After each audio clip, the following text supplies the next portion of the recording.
안녕하세요. 배창현 목사입니다. 오늘 본문의 말씀을 묵상하다가 이런 생각이 들었어요.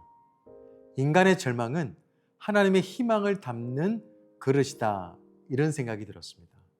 오늘 본문을 보니까요. 하나님의 백성인 이스라엘 백성들이 하나님께 범죄함으로 절망의 구렁텅이에 빠지는 것을 볼 수 있습니다. 56절 말씀 보실까요? 그러나 그들은 지존하신 하나님을 시험하고 반항하여 그의 명령을 지키지 아니하며. 이스라엘은 지금 최악의 시나리오를 쓰고 있습니다.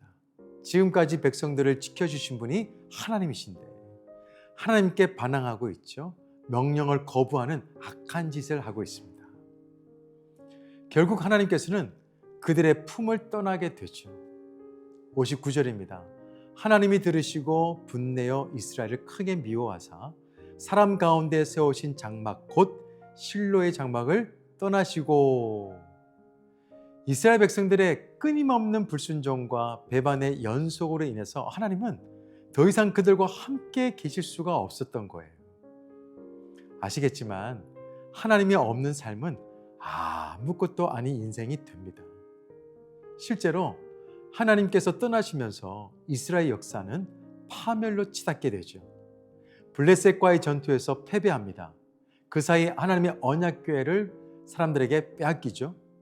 하나님이 떠나시니까 그들은 정말 비참한 신세가 되었습니다. 그런데 하나님은 이처럼 무너진 곳에서 소망을 심습니다. 사람에게 희망이라는 것, 그 자체가 사치라고 여겨질 정도로 희망이 보이지 않을 때 하나님은 그때 일하기 시작합니다. 본문 65절부터 보면 침묵하셨던 하나님께서 이스라엘을 위해서 다시 일어나는 것을 볼 수 있죠. 인생의 희망은 하나님의 개입에서부터 시작됩니다. 하나님은 아무것도 없는 곳에서 새로운 시대를 준비하시는 것을 볼 수가 있습니다. 특히 일개 목동이었던 다윗이 절대절명 위기 상황 속에서 세워진 것을 볼 수 있는데요. 이것은 모든 사람들의 예상과 예측을 뛰어넘는 일이었습니다. 하나님은 어린 다윗을 통해서 언약궤를 되찾게 하셨고요. 블레셋을 굴복시키면서 주변 지역까지 다스리게 하셨습니다. 그런데 꼭 기억할 것이 있는데 그것은 다윗이 대단한 게 아니에요. 다윗을 사용하시는 하나님이 대단하신 것입니다. 다윗이 늘 고백하는 것처럼 하나님이 전쟁에 능하신 분이십니다. 그럼에도 불구하고 다윗에게는 하나님께서 쓰실 만한 자질이 있었습니다. 하나님께서 쓰시는 자질은 단순히 실력을 의미하는 게 아니에요. 하나님은 좋은 성품을 가진 사람을 찾고 있습니다. 오늘 본문도 보면 하나님께서는 다윗이 가진 두 가지 성품을 언급하고 있는데요. 첫째가 뭐죠? 완전함입니다. 완전하다라는 말은 다른 말로 말하면 성실하다, 성실함이라고 할 수 있습니다. 72절에 보면 이에 그가 그들을 자기 마음의 완전함으로 기르고, 이런 표현이 있습니다. 성실한 사람들의 특징이 있어요. 그게 뭘까요? 마침표를 찍을 줄 아는 사람입니다. 다윗은 아버지가 시킨 양떼를 지키고 기르는 일에 최선을 다했습니다. 중간에 딴짓을 하지 않았어요.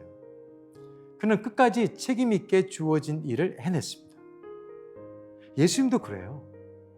예수님은 성실하신 분이십니다. 하나님 아버지께서 주신 과업을 다 마치고 나서 십자가에서 무엇이라고 말씀하셨죠? 테텔레스타이, 다 이루었다 라고 말씀하셨어요. 성실함의 끝판왕이십니다. 하나님께서는 다윗이 양떼를 돌보는 모습을 잘 지켜보셨어요. 그리고 그의 성실함을 높게 평가하셨습니다. 그리고 이스라엘 민족 전체를 턱하니 맡기신 거죠. 사실 양떼를 기르는 일과 왕으로서 민족 전체를 돌보는 일에는 엄청난 차이가 나는 것처럼 보일 수 있습니다. 하지만 일의 크기는 달라도요, 작은 일에 충성할 줄 아는 사람은 큰 일에도 충성할 수가 있습니다. 잘할 수가 있어요. 그것을 다윗이 증명해냈습니다. 다윗처럼 작은 일에 묵묵히 충성해 보세요. 때가 되면 하나님의 사이즈에 맞는 큰 일을 맡기십니다. 그 주인공이 우리 RT인이 됐으면 좋겠습니다. 두 번째 다윗은요, 능숙함을 가지고 있었어요. 72절 하반절에 보면 그의 손의 능숙함으로 그들을 지도하였다, 이런 표현이 있습니다. 능숙함은 원어적 의미로 이해력, 통찰력, 분별력입니다. 능숙함은 단순히 능력, 실력을 의미하는 게 아니에요. 하나님의 뜻을 잘 분별할 수 있는 지혜를 가졌다라는 뜻입니다. 다윗이 양떼를 기를 때에도 다양한 위험들이나 문제들이 많이 있었잖아요. 그때마다 다윗은 자신이 지금 어떻게 해야 할지를 분별할 줄 아는 사람이었습니다. 예를 들어서 사랑하는 양떼들을 사자와 이리들로부터 지키기 위해서 무엇을 해야 될지, 어떻게 해야 할 줄을 알았던 사람이에요. 그래서 그는 돌팔매질을 연습한 거죠. 결국에는 양도 지켰지만 나중에는 평소 갈고 닦았던 돌팔매질이 골리앗을 쓰러뜨리는데 큰 몫을 합니다. 또한 하나님과 친밀한 관계를 가지기 위해서 악기 하나를 연주해 볼까 했는데 그는 성실한 사람이잖아요. 한번 시작하면 끝장을 봤어요. 프로 의식을 가지고 있었습니다. 결국에는 사람들의 마음을 치유할 정도로 수준급 연주를 할 수 있게 됐죠. 하나님께서 쓰시는 사람들은 뭔가 달라도 다른 것이 있습니다. 하나님께서는 사람들이 위기 가운데 있을 때에 한 사람을 택해서 위기를 극복하게 하시는데요. 그때 그 사람의 실력을 쓰는 게 아니더라고요. 하나님께서 쓰시기에 적절한 그릇을 가진 사람을 원하십니다. 하나님은 지금도 절망 속에 있는 가정, 직장, 공동체를 보시면서 다윗과 같은 성실하고 분별력 있는 사람을 찾고 있습니다. 그 한 사람이 오늘 RT하는 여러분들이 됐으면 좋겠습니다. 절망 속에서 희망을 꽃피울 수 있는 영적 리더가 되시기를 바랍니다. 처음에 말씀을 드린 것처럼 인간의 절망은 하나님의 희망을 담을 수 있는 그릇이라는 것을 잊지 마세요. 혹여나 여러분이 지금 절망 속에 있다고 한다면 하나님을 다시금 찾으세요.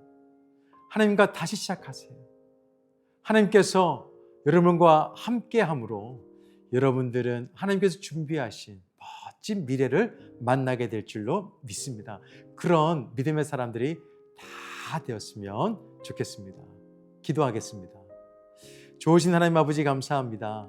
나의 삶이 지금 절망적이고 또 괴로운 일이 있다고 하더라도 하나님께서는 그것을 희망으로 꽃피우시는 분인 줄로 믿고 주님과 함께하고 주님께서 쓰시기에 합당한 자로 준비되는 우리가 되게 하여 주옵소서. 성실하게 하시고 또한 분별력이 있는 지혜로운 자가 RT인들 되게 하여 주옵소서. 예수 그리스도 이름으로 기도드립니다. 아멘.